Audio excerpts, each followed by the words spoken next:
जय माता दी दोस्तों। शुभ बैसाख मास अब आपका समाप्त होने वाला है और देखिए कि ज्येष्ठ मास में ऐसे व्रत हैं जिनका की विधि पूजन नियम पहली बार कर रहे हैं, करे या ना करे, तो यह व्रत कब व्रत है और इसे किस नाम से जाना जाता है। तो दोस्तों, यह ज्येष्ठ मास की अमावस्या तिथि को यह व्रत किया जाता है। इस व्रत को वट सावित्री व्रत कहा जाता है, यानी सत्यवान और सावित्री ने अपने पति सत्यवान के लिए, लंबी आयु के लिए, उनकी उम्र के लिए यह व्रत रखा था। तो अब की बार 2024 में यह व्रत 6 जून को पड़ रहा है, यानी 6 जून को वट सावित्री का व्रत पड़ रहा है। व्रत करने की विधि और नियम जैसा कि हमेशा की तरह से आप देखिए कि सभी व्रतों में सुबह स्नान ध्यान साफ सफाई पूजन करके व्रत का संकल्प लिया जाता है, व्रत रहा जाता है। परंतु इस व्रत में एक दिन पहले ही बहुत सारी सामग्रियों को इकट्ठा करना पड़ता है और सभी चीज़ों को व्यवस्थित करके रखना पड़ता है रात्रि में ही, क्योंकि अगली सुबह को यह व्रत यानी 6 जून को करना है। तो 5 जून को रात्रि में सभी यानी सुहाग की सामग्री, ऐपन हो गया, चावल भिगो के ऐपन बनाया जाता है, तो चावल भिगो देंगे, चना भिगो देंगे और पूड़ी और गुलगुला मतलब 12-12 बनाया जाता है। 12 पूड़ी और 12 गुलगुला वह बनाया जाता है, यानी यह सब जो है शाम को तैयारी कर लेंगे। गुलगुला और पूड़ी सुबह बनाएंगे और 12 बार कच्चा सूत की माला बना लेंगे। 2 माला गौरी और गणेश के लिए और 1 माला वट वृक्ष के लिए और 1 माला स्वयं के पहनने के लिए बनाई जाती है। इस प्रकार से वट वृक्ष में जो माला हम पहनाएंगे वह माला वहीं छोड़ देंगे। 1 माला जो और चढ़ाए रहेंगे उसको जो है किसी भी बड़ी सुहागिनों से पूजा करने के बाद अपने गले में डलवा लेते हैं, क्योंकि उसको स्वयं से नहीं पहना जाता है। अब इस व्रत में इन सामग्रियों के साथ ऋतु फल होना चाहिए, 2 पंखा होना चाहिए, खरबूजा, आम, खीरा, यह सब ऋतु फल होता है, तो यह सब रखना चाहिए। अब देखिए कि कुछ लोग इस व्रत में फलहारी करते हैं और कुछ लोग जो है खाना खाते हैं, यानी भोजन करते हैं। तो देखिए बहुत सारे लोगों के यहाँ ना फलहार करते हैं और ना ही मतलब एक तरह से मीठा भोजन करते हैं। वह व्रत के बाद, पूजन के बाद खाना खा लेते हैं। क्यों खाना खा लेते हैं? क्योंकि पेड़ के नीचे ही पूजन करने के बाद चना निगला जाता है। जितने जिसके भाई रहें उतना चना निगला जाता है और वट वृक्ष का फूल निगला जाता है। तो यह मान्यता कहीं कहीं पर है कि जब हमने चना का सेवन कर लिया तो वह भोजन ही हुआ, यानी अन्न का सेवन हमने कर लिया। तो लोग खाना खाते हैं बस इतना कि सात्विक भोजन रहे। मीठा भोजन या मीठा भोजन भी ना करिए तो आम है, पूड़ी है, दही पूड़ी है, हलवा बना लीजिए, इन सब को खाया जाता है। इस प्रकार से इसमें कभी कभी देखिए कि पूजन करने के बाद ही लोग भोजन कर लेते हैं, फिर वह भोजन नहीं करते हैं और सूर्यास्त से पहले ही जो कुछ फल ओल खाना रहता है वह खा लेते हैं।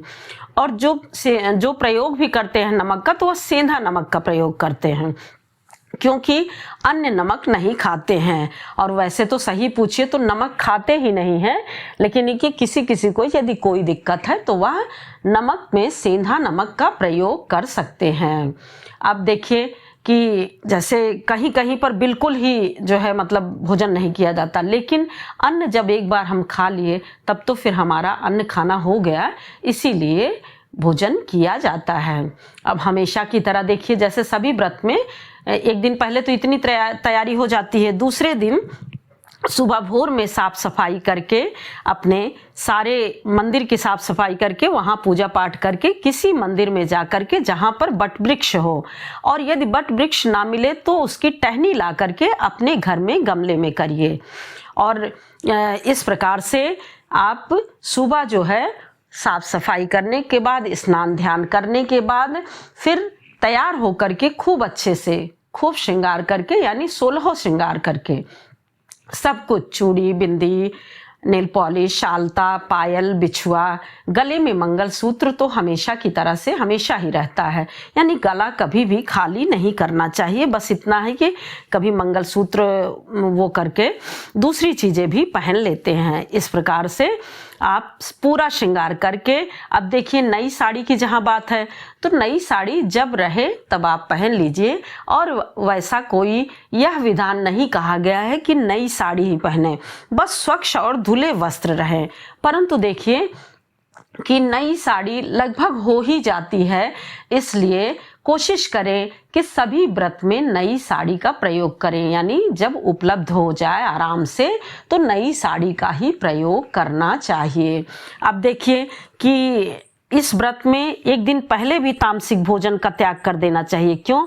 क्योंकि दूसरे दिन व्रत रहना है तो शुद्ध और सात्विक शरीर रहे, तो एक दिन पहले ही लहसुन, प्याज, बैगन, मसूर, इन सब तामसिक जितने भोजन है इनका त्याग कर देना चाहिए।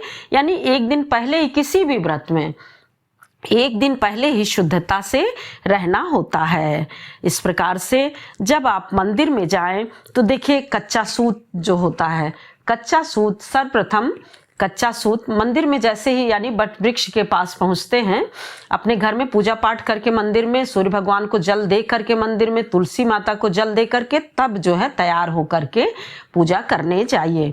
अब पूजा करने जाइए तो सबसे पहले गौर गणेश रखिए, ऐपन लगाइए पीपल में, उसके बाद फिर कच्चा सूत वस्त्र के रूप में चढ़ाइए, दीपक जलाइए, धूप दीप ये सब करिए, और कच्चा चना चढ़ाइए, खरबूजा यानी ऋतु फल जितने हैं वह चढ़ाइए, और गुलगुला और पूड़ी चढ़ा करके आचमनी दिया जाता है, भोग लगाया जाता है।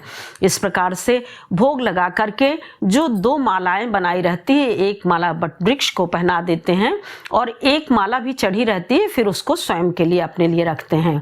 इस प्रकार से सब कुछ चढ़ाने के बाद उनको पंखा से हवा की जाती है। अब देखिए पंखा 2 बेना या पंखा जिसको कहते हैं, यह हमेशा जो है 2 रखा जाता है। एक वट वृक्ष को हवा की जाती है और एक गौरी गणेश के पास वहीं चढ़ाया जाता है। तो जो चढ़ाया जाता है वह जो है ऋतु फल और इन सब चीज़ों के साथ कुछ श्रृंगार की वस्तुएं, इन सब चीज़ों के बाद दक्षिणा सहित ब्राह्मण को दान दे देते हैं। और एक पंखा जिससे वट वृक्ष को हवा किए रहते हैं, यानी उनको छाया हवा दिए रहते हैं, उस पंखे से अपने पति को ला करके हवा दिया जाता है। और पति को हवा करने के बाद उनका, वैसे तो सभी व्रत में देखिए पैर छुआ जाता है, इस व्रत में फिर आप हो सके तो अपने पति का पैर भी धुलिए, पैर धुल करके अपने पूरे घर में छिड़काव करिए और उनको हवा करिए, पंखा करिए। इस प्रकार से दोस्तों इस व्रत में जितना अधिक से अधिक आप पूरा श्रृंगार करके पूजन करते हैं, उतना ही ज़्यादा पति की लंबी आयु होती है। अब देखिए जो ऐसे व्रत होते हैं, इन्हीं सब व्रत में अपने शादी वाले सिंदूरा से सिंदूर लगाया जाता है। जैसे सोमवती में हो गया, बट सावित्री में हो गया, तीज में हो गया, इन सब व्रतों में अपने सिंदूरा से सिंदूर लगाइए। अब देखिए कि बाकी पूजा पाठ मंदिर में एक छोटी सी डिबिया आप रख लीजिए, तो उससे आपके पूजा पाठ की सभी जो भी आते रहते हैं व्रत और त्योहार, उससे वह लगता रहता है। क्योंकि अपने सिंदूरा से किसी को भी सिंदूर नहीं लगाने देना चाहिए, किसी के साथ यानी सिंदूर जो है यह नहीं बांटना चाहिए। दूसरा सिंदूरा रखे रहिए, वही सिंदूरा देना चाहिए। इस प्रकार से कुछ वस्तुएं अपने लिए भी सुहाग के लिए रख लीजिए और बाकी दान दीजिए। अब हम लोगों के यहाँ तो दोस्तों देखिए, हम लोगों के यहाँ तो नंद को दिया जाता है, तो सारी सामग्री जो सुहाग की रहती है वह नंद को दी जाती है। एक पंखा, ऋतुफल, दक्षिणा, और नंद यदि मान लो कहीं गई हैं तो पंडित को दे देते हैं जो ब्राह्मण वहाँ पर रहे मंदिर में। और कुछ वस्तुएं श्रृंगार की वह अपने लिए, और एक पंखा जो पति को हवा करनी है वह पंखा ले करके घर आ जाते हैं। और जो माला बनाए रहते हैं वह माला जो है किसी बुजुर्ग महिला से, वहाँ से सुहागिन या फिर कोई भी हो, सुहागिन महिला होनी चाहिए, तो उनसे जो है पहन लेते हैं और ऐसा कहा जाता है कि ये देखिए यह मंगलसूत्र आपके लिए यहाँ से आया है, यानी जहाँ कहीं भी रहते हैं पति या पास में ही हैं, कहीं भी हैं, तो ऐसा कहा जाता है। इस प्रकार से पूजन पूरी करके आप 12 बार बट वृक्ष की परिक्रमा करें। बट वृक्ष की परिक्रमा करते समय आप विष्णु भगवान को याद करते रहिए, भगवान गौरी गणेश को याद करते रहिए। इस प्रकार से पूजन करने के बाद फिर देखिए कि आंचल जो है, कोयछा जिसको कहा जाता है, तो वही प्रसाद है। कहते हैं कि अपना प्रसाद तो खाया नहीं जाता है, तो स्वयं का प्रसाद दूसरे को दीजिए और दूसरे का प्रसाद अपने आंचल में ले करके, या फिर अलग से ले गए हैं तो अपने आंचल में रखवा के वह प्रसाद अवश्य ग्रहण करें। और वहीं पर बट वृक्ष के नीचे ही आप यह यानी जो प्रसाद है उसको खा करके चना और बट वृक्ष का फूल यह निगल करके फिर उसके बाद अपने घर को आए। इस प्रकार से कथा अवश्य सुने, क्योंकि कथा सुनने से बहुत सारी चीज़ें अपने आप कट जाती है। इस व्रत को बरसाइत के नाम से भी जाना जाता है। अब देखिए कि व्रत रह के पूरी तरह से अच्छे से व्रत रह के फिर 7 को आपका सुबह में पारण करना है। जय माता दी दोस्तों। अब दोस्तों देखिए नया व्रत, तो इस बार बहुत ही अच्छा सब कुछ है, आप नया व्रत शुरू कर सकते हैं, इसमें कोई वो नहीं है, क्योंकि यह व्रत 1 वर्ष में 1 बार आता है। जय माता दी दोस्तों। फिर मिलते हैं एक और नई जानकारी के साथ। तब तक के लिए लाइक करिए, सब्सक्राइब करिए और बेल बटन जरूर प्रेस करिए, जिससे कि नोटिफिकेशन सबसे पहले आपके पास पहुंचे। और यदि हो सके तो कृपया शेयर करना और लाइक करना बिल्कुल भी ना भूलें, क्योंकि आपके एक शेयर और लाइक से हमारे मनोबल बढ़ते हैं। जय माता।